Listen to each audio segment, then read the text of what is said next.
It's time to open up the Peacock and Williamson Week 10 mailbag. There's 9 2-win teams in the NFL. Which one would Matt Williamson want to become the GM of going forward? All that and more coming up on today's Peacock and Williamson. NFL analyst Brian Peacock and former NFL scout Matt Williamson bring you expert NFL analysis every day in less than 30 minutes. Get an inside look at the NFL on the field and in the front office with elite breakdowns to next-level analysis and in-depth information only for the real NFL fans.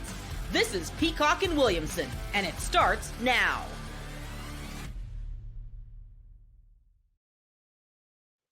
Welcome to the Peacock and Williamson NFL Show. Brian Peacock alongside Matt Williamson at BD Peacock at Williamson NFL. Thanks, everybody, for making us your first listen on the Locked On Podcast Network. Your team every day. Appreciate all the everydayers. Love you. And the new listeners as well. Welcome to the podcast. Subscribe on YouTube or anywhere you listen to your podcast. Today's episode of Peacock and Williamson is brought to you by PrizePicks. Go to prizepicks.com/LockedOnNFL and use code all lowercase LockedOnNFL to win $50 instantly when you play $5. All right, let's open up this mailbag. And we talk a lot about the good teams in the NFL. So let's spend some time talking on the bad teams in the NFL. And we've gotten a lot of questions like this, and we teased this on yesterday's episode. I'm going to let you rank them. I'm going to put my thoughts into this, but I'm really interested, Matt. You put your GM hat on, and let's say all 9 jobs are open of the 9 2-win teams in the NFL, the have-nots currently in the NFL. Things are not going well for these football teams and their franchises. Some of them are in really bad shape. Yeah.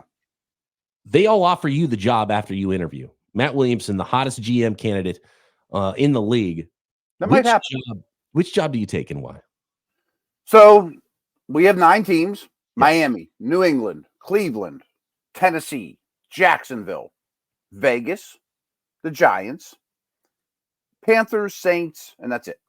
Yeah. No, that's a long list. You kept going. I was like, a long list. More. 9 out of 32 only have 2 wins on November 6th. I mean, that's not great. Right. So I'm going to ignore the ownership side of it. Is it a meddling ownership group, or are they going to screw things up? I mean, I'll think about it, but that would obviously be very, very important. But I think right away of the 9, there are 4 we can eliminate. I'm eliminating Cleveland. I understand they have a defense. The Watson thing is just way too much of an anchor to try to get around. I mean, to move him, I'm going to have to give someone multiple first-round picks just to take him. Mm-hmm. And there's a stink about it, So right. Cleveland is definitely off the list. And if ownership is a tiebreaker, that's not a great situation there either. That's what I was about to say with Carolina. For a reason. Right. Carolina, you have to factor in ownership. You couldn't have much job security. I don't see a lot of pieces to really build around. I mentioned the other day that I was kind of optimistic about the massive youth movement on offense, but it's more excitement to give me something to care about with the Panthers than it is optimism. The defense has nothing, and ownership's bad. So they're off the list. Saints are off the list. I mean, certainly not a interesting young quarterback. And that one's all about money. I mean, like I pulled up over the cap just to look at, cap situations going forward of these teams. Mm. They're a distant last in terms of cap space. I mean, for next year. I mean, I'm going to pull it up again here. My computer went wonky, but the Browns are the second worst team in the league next year for cap space, which doesn't help their cause either. They're $8 million over. The Saints are $61 million over. I mean, they're a distant last. And I just don't, and they're so old anyways. I mean, what good is Tyrann Mathieu and Cameron Jordan going to do me in my rebuild? All right. So they're off the list. I think Vegas is off the list too. Those 3 stand out, but I think Vegas is clearly 4. I don't see a ton of talent. I don't see a quarterback to speak of. Ownership doesn't seem strong. I mean, really since the last 10 years of Al Davis's life, to be very honest with you. I mean, are those the 4 that are not in consideration for you? They would definitely not be in consideration for me. Yeah, they're off. Can't argue with those. And I actually have a list in order of how I'd rank them too that we can talk about here, and those are the bottom. Okay, you do that next. Okay, Yeah, I think I know my one that I would pick, but there's a couple decent candidates. Yes, there's decent candidates, and actually there's these organizations are bad, and a lot of these that don't win a lot of games. The next one on my list that's also not consideration is the Jaguars, and I think it's a better situation because of I would probably rather have Trevor Lawrence than no quarterback, or obviously the Browns situation at quarterback. There's some pieces there, but they haven't won either, and continual bad choices. But is some of the bad choices that they pick a bad GM? And if I'm a good GM, maybe that decision isn't bad anymore. So maybe the Jaguars, maybe all of a sudden it's a great job because they picked the right GM, which could be you. That's what I say. Like if they hired Bill Belichick or Vrabel or some culture builder, could they be the best team in that division in 3 years? Maybe. Could Lawrence be a top 5 quarterback?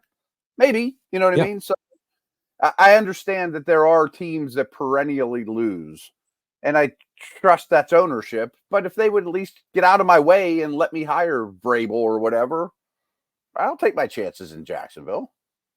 So while I have it in front of me, I just want to pull up a couple teams that have a lot of cap space.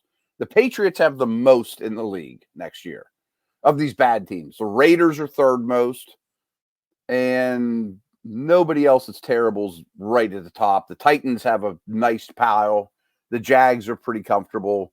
The Saints are horrible. The Browns are horrible. The Dolphins are horrible, in terms of these 2-win teams. What do you have? You want to go through your list? No, I want you to tell me who your number one is, and then I'm going to drop my list because I want to know which job Matt Williamson takes and why. Because we're left with, obviously there's those 4 teams you won't consider, but Dolphins, Titans, Giants, Jags, Patriots. Like which down to 5 for me. Which job are you taking? Strongly considered Miami, but I don't love their cap situation, and I don't think I want to be married to Tua. I mean, if I get the pick from all these, I think I want to swing for the more of the fences. I think they're the best team, but to win next year, the job isn't as interesting. You're right. Yeah, I want the Patriot job. Okay, so I'm there with you. I thought you were going to take really. You hinted at the Giants yesterday's show. I have the Patriots one, and I thought you were going to go Giants, and I'm with you. Yeah, Patriots. I think because to me that's a total blank slate. I mean, I have the most cap space in the league. I don't need a quarterback. I adore Drake May. I mean, honestly, I loved him coming out. I like him even more now, and I have unlimited whatever I want. I'm going to have a really high pick. Maybe I could make a Bryce Young trade and move from like 1, 2, or 3 down to 10 and get future firsts and build an O-line and sign T. Higgins. And there are some defensive pieces in place, but I kind of like that there's nothing in place. I'm not married to anybody. I can do whatever I want. It's a blank slate, and if you believe in Drake May, the quarterback heat is off of you, and you can start to build around that quarterback. Yeah. And cap situation is good. Ownership has shown that they'll be behind you. You can build a dynasty there. It's been done. It's been proven, right? And you're not the guy following the guy. There's somebody in between. There's a little buffer. Yeah, right. Quarterback and and on the coaching staff, right? And so to me, I think the Patriots would be the most fun job in this one. You wouldn't get to pick the quarterback, and you have to hope that quarterback's right, but you could start building around that quarterback, and you're gonna have a really high pick to do it as well. So I'm with you. Patriots is number 1 on this list of the 2-win teams. I would want the Patriots GM job starting tomorrow. I still want to talk a little more Giants, Tennessee, etc. But of the 9 quarterback situations, I think the Patriots are my favorite. Jacksonville would probably be second, but he's making $50 million a year. Yeah, and there's not even like, let's say if this happens after the season, and you have the first pick in the draft, I even factored that in. Quarterback that you feel so great about that you would rather have that first pick. Basically, I would rather have May than the first pick in this upcoming draft. 100%. Knowing what I know now, yes. And I think I'd rather have Lawrence too. And I know he's had some ups and downs, but I would roll my dice that I can find a quarterback guru as opposed to having to use the first overall pick on a quarterback. Give me a left tackle early November, like the quarterbacks could potentially grow on us. And maybe all of a sudden you're like, oh man, I would rather go rookie contract blank quarterback than say Trevor Lawrence. That's definitely why I picked May over Lawrence. Right. So, okay. So Patriots are 1. Raiders, Saints, Browns, Panthers are 6 through 9, the bottom 4. So we have I'll talk to you about the order of those 4. That's how I have them. So we agree on 1. We agree on the bottom 4. Giants, Dolphins, and the Titans and the Jaguars are interesting teams too. So let's talk about those next and get into some more questions on the Peacock and Williamson mailbag.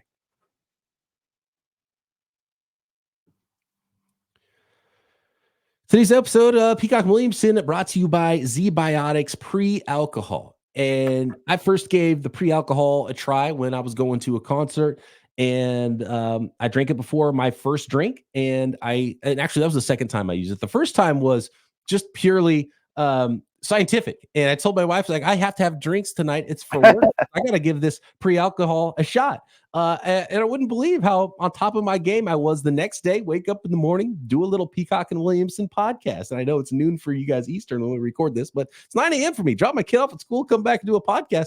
I can't have a rough morning. And it felt great both times I've used pre-alcohol. It absolutely works, and it couldn't be easier. There's some science behind it, by the way. It's the first genetically engineered probiotic invented by a PhD scientist to tackle rough mornings after drinking. And it's actually a byproduct of alcohol that gets converted into toxins. It's not dehydration that's to blame for those mornings the next day. So step 1, you drink pre-alcohol for best results. Make it your first drink of the night. Drink responsibly, pace yourself, don't get crazy. Enjoy the next day. Wake up refreshed to get a good night's sleep. It's that easy. So go to zbiotics.com/LockedOnNFL to learn more and get 15% off your first order when you use Locked On NFL at checkout. Z-Biotics is back with a 100% money-back guarantee. If you're unsatisfied for any reason, they'll refund your money, no questions asked. Remember, head to zbiotics.com/LockedOnNFL and use code LockedOnNFL at checkout for 15% off.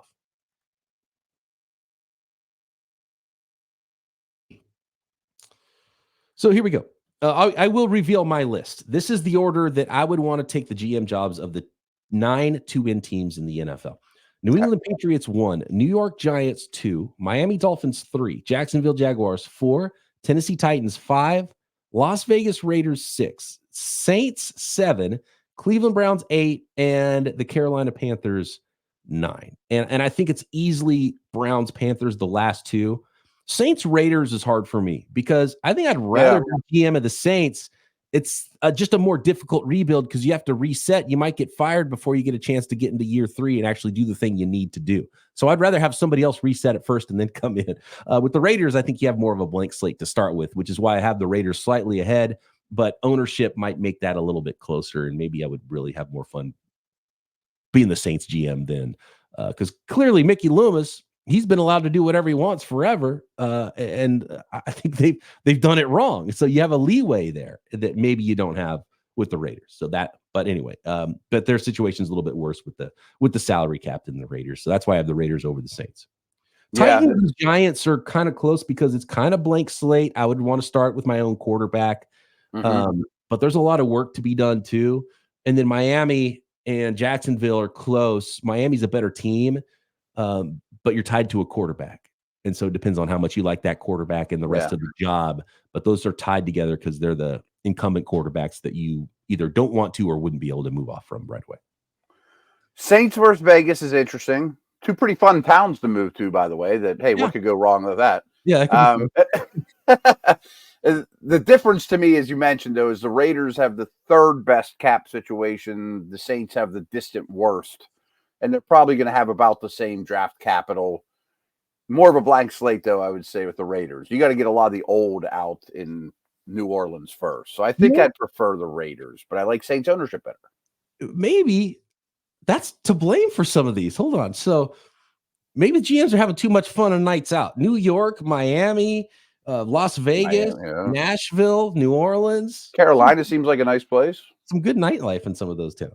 Yeah, tough to win in Vegas and New Orleans, I have a feeling. Unless you're really dedicated to your craft. That 2 through 5 group, Giants, Miami, Jacksonville, Titans, that's the order I have them in. And New York is mostly just because it's a blank slate. You still got to find your quarterback, but I like those defensive pieces they have too. So you could be good pretty quick if you figure out quarterback and coach. So I rank those 4. Jacksonville 1. I'm still a Lawrence guy, and I'm a Brian Thomas guy. And,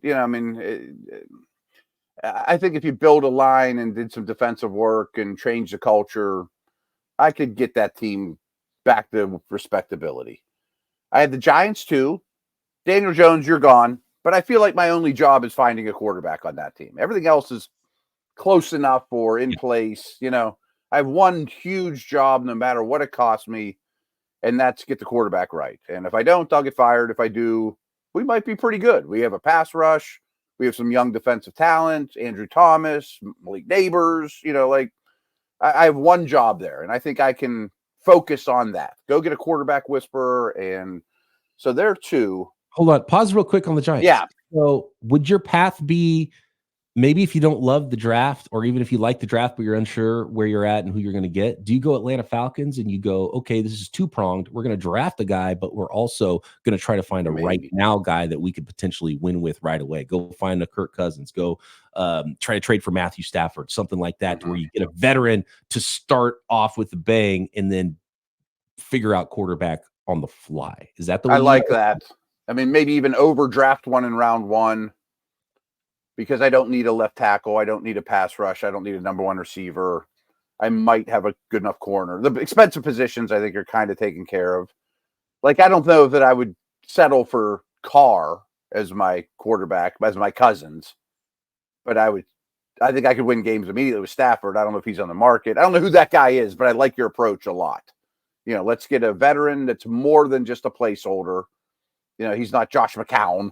And can you get Bill Belichick to kick things off as well, too, if you're the New York That wouldn't Giants? be bad. They might have a leg up on that. His history there, potentially. So what I say, Jacksonville 1, Giants 2, Miami's 3, and I might not even fire the head coach. In Miami? Yeah. I would not fire. Miami, there's the least work. Right. I think that's a team I could win with in 2025, the easiest. Yes. But we would have a long talk with the coach. You have to figure out the Tua thing and have a plan in case he gets bonked on the head again, because it's a scary situation. Yeah. I'd almost want to talk him into retirement and then go look for a quarterback, but you'd have to have a contingency plan at quarterback, because that's just happened too many times. And they should be a better team, by the way. And I think they might be in the second half. They may not even be in this conversation. They're going to be drafting closer to 10 than 1 in the NFL and draft. Frankly, they're the only one we're talking about that might make the playoffs this year. I don't think they will, but I mean, I could write a story that's not insanely unbelievable. But I would have a quarterback aside. I think you're right. That's a difficult situation, but I know I can be good. I don't know if I can be great with Tua, but I think I would keep the head coach, and we'd have a conversation about, I love Devin Achan, but I need a 230-pound running back and a guard early. We can't just be, I use this analogy, and Wig loved it, that they're a bunch of Ferraris. They need a couple dump trucks. We got to go to Buffalo. We got to go to New England. We might have to go to Kansas City in the AFC Championship game. We don't play on the beach all the time. We have to change philosophically what we're doing. And that's what I'm doing. And coach, if you're not on board, I'll find someone that will. I'll go get Vrabel and we'll grind it to dust. But I love your offense. And Tennessee's last on that one. Defense is a little old. They did a lot of spending last year not that I disapprove of it, but they really went crazy in free agency last year, and I don't love being married to that. Titans quarterback's a tough one there. Yeah, they're in the middle for me just because they're kind of a blank slate. So it's like, okay, that if you want a blank slate, they're a good team, and you get to start from 0. But if you like Trevor Lawrence, then you definitely want the Jaguars. I think they got more pieces on both sides of the ball, more young pieces to build around than the Titans do. I do like D lineman in Jacksonville. Miami's just a better team. So it's like Miami versus Titans is like, do you want to start over, or do you want to have most of a build done for you? And then the Giants just have more pieces as well, especially the defensive side of the ball, but you're still looking for a quarterback. So they're ahead of the Titans for me. And then Patriots already have a quarterback with the blank slate, and the Titans don't. So that's why they're ahead of them for me too. Patriots would be a blast. Like, you gave me a quarterback I love and nothing else, but I have aces in my hands to play left and right. I got cap space and I got picks, youth, right. The only thing I'll fight you on is I don't know that Tennessee's as much of a blank slate as I would like. Just because you just gave Ridley $30 million and Snead and Quisenberry. Like, they're not bad players, but they're not young. They're not the future, and they're expensive. But they're not going to hurt you because you're up against the cap in a way that, by the time, I mean, you could probably cut Ridley post June 1st if you wanted to anyway, what I mean, or at least by 20. Someone might even give you picks for them next trade deadline or in the offseason, or you're not hamstrung by those veterans. No, agreed. O-line still more work than I want to put in, and quarterback to me is empty. Next, I'm going to ask you about another team. Should we include the Dallas Cowboys in this? Has Jerry Jones lost his fastball? More from the Peacock and Williamson mailbag, including some trade deadline talk as well. Next. This episode of Peacock and Williamson brought to you by FanDuel, America's #1 sportsbook. Get ready to tackle NFL action right now on FanDuel, because right now new customers can bet $5 and get $150 in bonus bets if you win that first $5 bet. The FanDuel Sportsbook app gives you everything you need to place live bets on all the NFL action all in one place. Not just NFL action, by the way. Any sports action you want to get into, you can find it. NBA, NHL, college football, live in-game betting, draft props, who's the next coach to get fired, all of it at FanDuel. And when you get a hunch in the middle of a game Sunday watching football games and you want to check out the latest stats, view live play-by-play, and so much more, you can find all that as well on the app or FanDuel.com. So join today and you'll get started with $150 in bonus bets if you win your first $5 bet. That's FanDuel.com. Never waste a hunch and make every moment more with FanDuel, an official sportsbook partner of the NFL. Prize Picks is daily fantasy sports made easy. Prize Picks is the best place to get real money sports action, and you can join over 10 million users and sign up today to play DFS, and now you can win up to 100 times your money on Prize Picks with as little as 4 correct picks. And how easy is Prize Picks? It's super easy. All you pick is 2 or more players, and you pick more than or less than on their stat projections at Prize Picks. So you're not playing against those other 10 million users. You're not playing against sharks in the pool. You're just playing against the stat projections on Prize Picks. For example, Jamar Chase, more than 79.5 receiving yards. Patrick Mahomes, more than 1.5 passing touchdowns. It's that easy, and watch the winnings roll in. Download the app today and use code LOCKEDONNFL and get $50 instantly after you play your first $5 lineup. That's code LOCKEDONNFL to get $50 instantly when you play your first $5 lineup at Prize Picks. Run your game.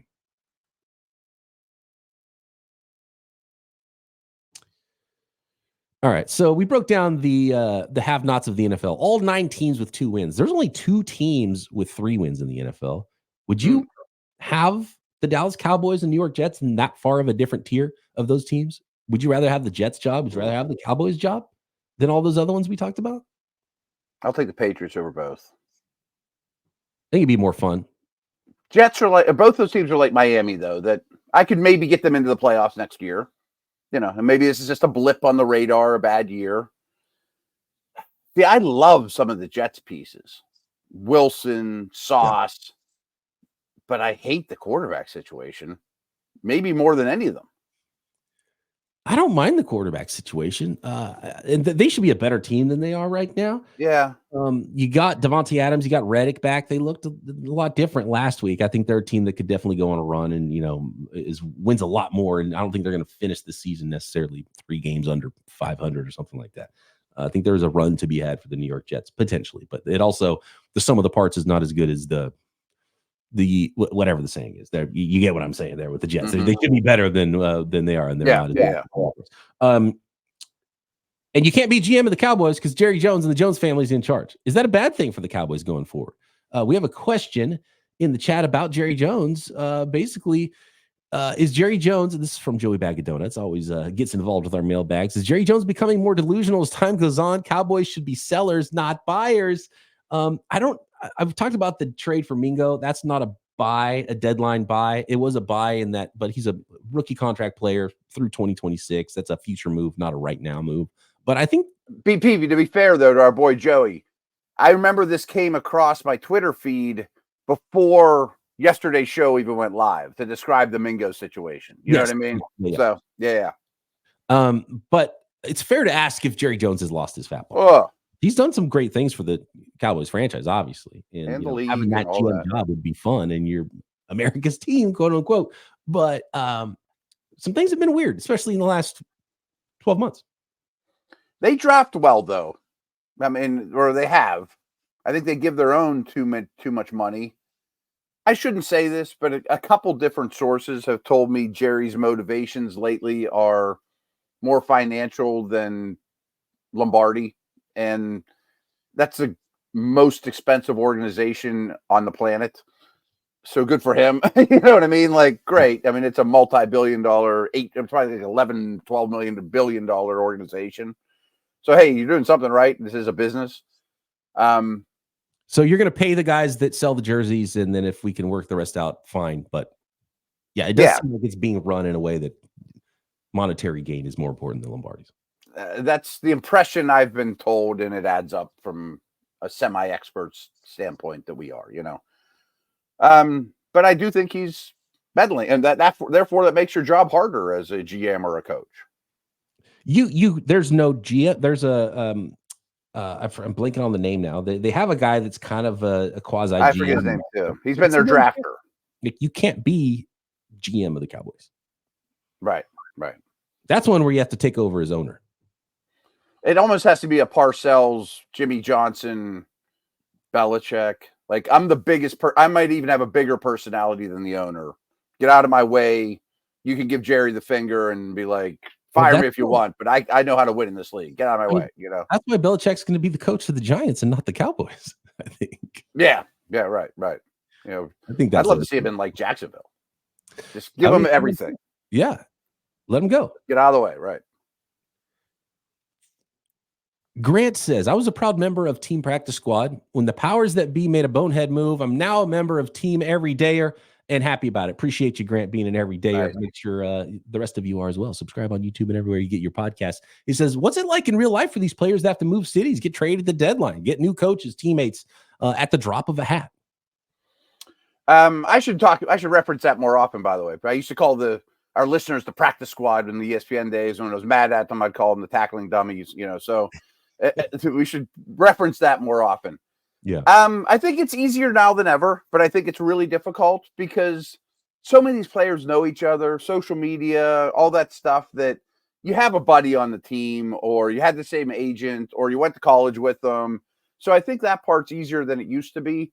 And I really don't have a ton of experience in that world, but I do think it's something that's a lot harder than people think. Like right now, do you leave your kids at city A or do you move them to city B when they're in school? That's brutal. One example is we hired, nobody knows, his name's Brian Callahan. He was an offensive line coach at UTEP. And when we got the Akron job, UTEP all got fired, and we knew Brian from our Pitt days. We want Brian to be our offensive line coach. So he had 3 or 4 very young kids. And O-line coaches at Akron and UTEP don't make a lot of money. And Brian got on a plane that day, gets to Akron, and starts installing offense and recruiting offensive linemen.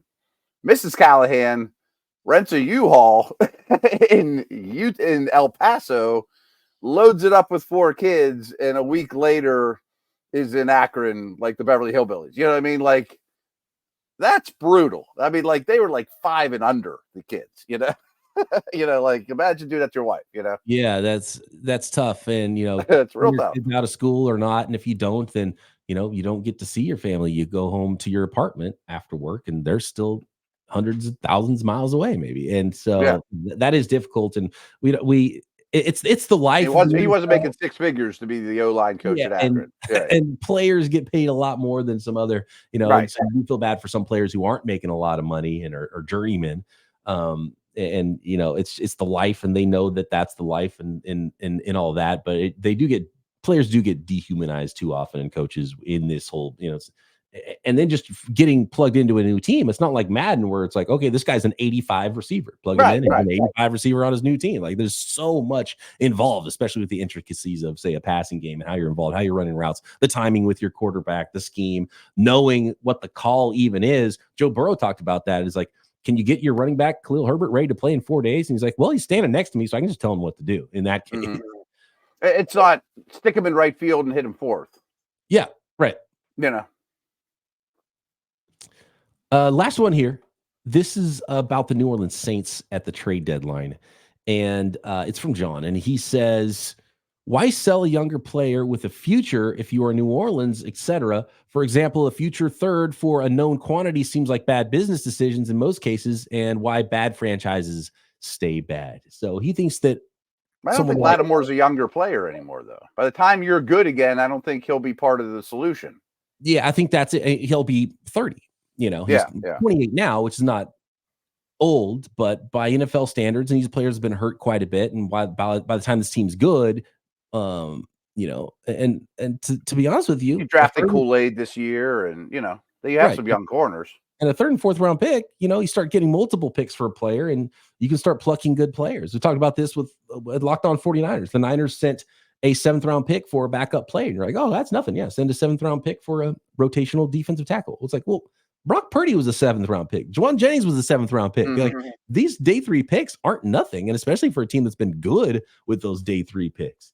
And so that 3rd round pick, it's not a known quality, but it could be Fred Warner. And they got 2 decent picks. I mean, you got 2 decent bites of the apple. If one of them hit, it's worth more than Lattimore in 2027. Yeah, and usually when you see like Mingo, for example, an even younger player, he's not even through his 2nd season in the NFL. That tells you a lot. They're like, we don't expect this guy to ever be good. So please give me a 4th round pick, even though we spent a 2nd. We'll take it. That's the thing I don't like about it for the Cowboys is like, you just got, maybe you had a top 50 grade on a player, but you got saved by another team drafting him and he turned out not to be good. Now, maybe there's more to it and Mingo ends up being a better player and he was used wrong. And I think all of that could actually be the case. But if a team's willing to just sell off a guy they just drafted a year and a half ago, that's not a good sign in that case. Otherwise, I would agree with you. Yeah. And that's why most teams don't, because a lot of my listeners on Locked On 49ers, like, go trade for, they just look at a roster on a bad team, like, go trade for Trayvon Walker. It's like, Trayvon Walker's not going anywhere. He's a young player on a rookie contract. They have no incentive to sell a player like that. He's not getting traded. If you're old and expensive, that's the guy that you sell. Yeah, you don't trade Olave. Right, exactly. James real quick says, Brian, have you ever tried Yingling, which is a local Pittsburgh area beer, right? Yingling lager. I have not ever had it. Matt, do you want to give us a scouting report on it? I'm up against it here, but we always make this California PA connection that Northern PA or Northern California and Southern California are not really even close to one another. And Philly and Pittsburgh really aren't close to each other. It's 6 hours away. Yeah. And Yingling is much more of a Western PA thing or Eastern PA thing. It's the oldest brewery in the town. It's a darker beer, but it's not a higher alcohol content. I drink like Miller Lite and Miller High Life and stuff. So, I mean, to me, it's a dark beer. It's a little overrated. It's fine. Man. Okay. Yeah. It's kind of like the Pennsylvania version of what Sierra Nevada was over here. Although I can see that. Sierra Nevada goes everywhere. And I think cool, like Ben Franklin drank Yingling. Yeah. I love that it's old. It's just, it's with lager. I probably wouldn't be interested in ordering it much anyway. That doesn't really, it's not really my thing. But no, I have not had it, but I would like to have one just for, I like that there's regional stuff you can't get everywhere. There's the Spotted Cow up in Wisconsin. And I like that there's things that, you go here and you have it here. And so I would have it just because I'm in Pennsylvania. I would try it, but I'm not fighting to get one if it's just, even if it's a good lager. Cool. Thanks everybody for all your questions. Apologies to the ones we did not get to. Get your questions in early for next week when you're watching football at BD Peacock at Williamson NFL. Drop a question in the YouTube comments. Subscribe while you're there. Matt and I back tomorrow. Making picks for week 10 right here. Peacock and Williamson.